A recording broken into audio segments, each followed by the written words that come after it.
Mesdames et messieurs, bonsoir. Le président Abdel Fattah el-Sisi a déclaré que l'État égyptien aurait en vue d'éliminer les obstacles entravant les investissements locaux et étrangers.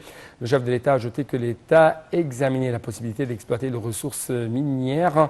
Monsieur le président Sisi a fait de telles déclarations en assistant jeudi à l'inauguration du complexe d'usine de Quartz à Ain Sokhna, dont le gouvernorat de Suez. Les détails tout de suite.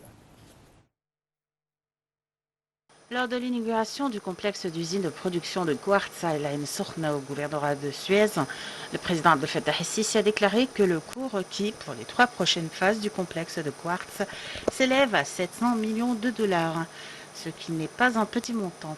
Précisant, nous devons examiner les montants que la production permettrait d'économiser par rapport à ceux qui auraient été payés dans les importations. Injecter des investissements augmente la production et les exportations, réduit la facture des importations et offre des emplois, a dit le président. Il a appelé le gouvernement à éliminer tous les obstacles auxquels sont confrontés les investisseurs égyptiens et étrangers pour tirer parti de toutes les opportunités qui permettent d'accroître la production et l'exportation, limiter les importations et créer des emplois.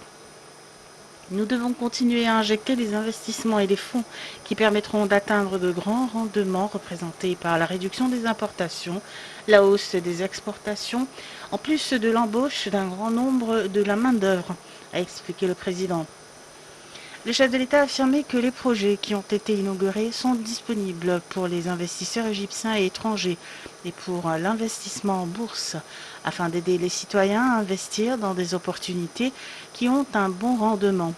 Il a demandé d'élaborer une étude sur le coût des prochaines étapes du complexe industriel et des revenus attendus et d'accélérer l'achèvement des étapes. Le président el-Sisi a appelé le gouvernement italien et son ambassadeur au Caire à accélérer l'exécution des étapes restantes du projet du complexe des usines de quartz à El Ain Sokhna à Suez, si cela est en accord avec la teneur des études de faisabilité pertinentes. Nous mènerons les contacts nécessaires avec la société en charge du projet, le gouvernement et l'ambassadeur d'Italie pour que le complexe devienne opérationnel le plus vite possible, a dit le président lors d'une intervention pendant l'inauguration du complexe.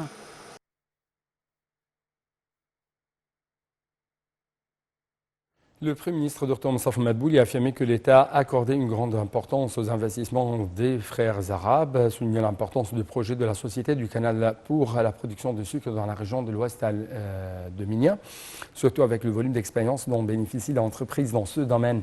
Ceci est intervenu lors d'une réunion avec l'homme d'affaires émirati, l'ingénieur Jamal Al-Ghurir, le président du groupe émirati d'investissement Ghurir et le PDG de la Société du Canal pour la production de sucre.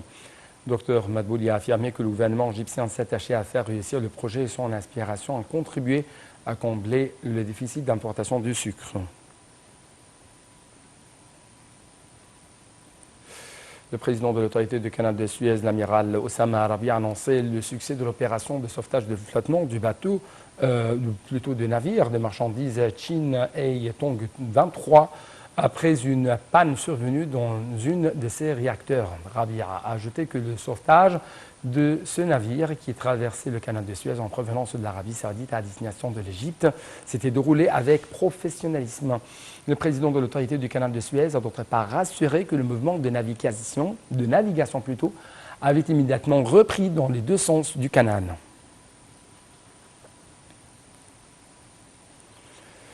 La 58e assemblée annuelle du Conseil de gouverneurs du groupe de la Banque africaine de développement poursuit toujours ses travaux à Sharm el-Sheikh sous le thème « Mobiliser les financements du secteur privé en faveur du climat et de la croissance verte en Afrique ». Le groupe doit publier un rapport sur les horizons d'une économie africaine novatrice en 2023 qui comprend des prévisions et des analyses de la performance de l'économie africaine pour soutenir les preneurs des décisions des secteurs privés et la communauté internationale. Cette assemblée inaugurée mardi par le président Abdel Fattah el-Sisi en présence des leaders africains de hauts responsables de l'Union africaine souligne l'importance d'assurer 200 milliards de dollars par an pour réaliser les objectifs de développement durable dans les continents.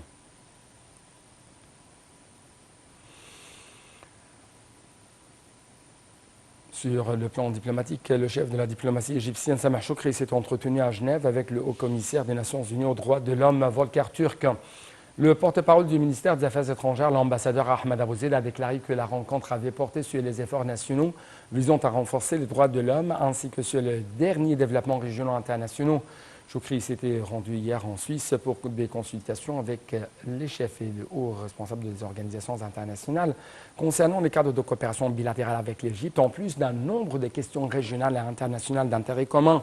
Le chef de la diplomatie égyptienne doit également s'entretenir avec le secrétaire général adjoint des Nations Unies aux affaires humanitaires, Martin Griffiths, le haut commissaire des Nations Unies pour les réfugiés, Filippo Grandi, et la nouvelle directrice générale de l'Organisation internationale pour les migrations, Mme Amy Pop.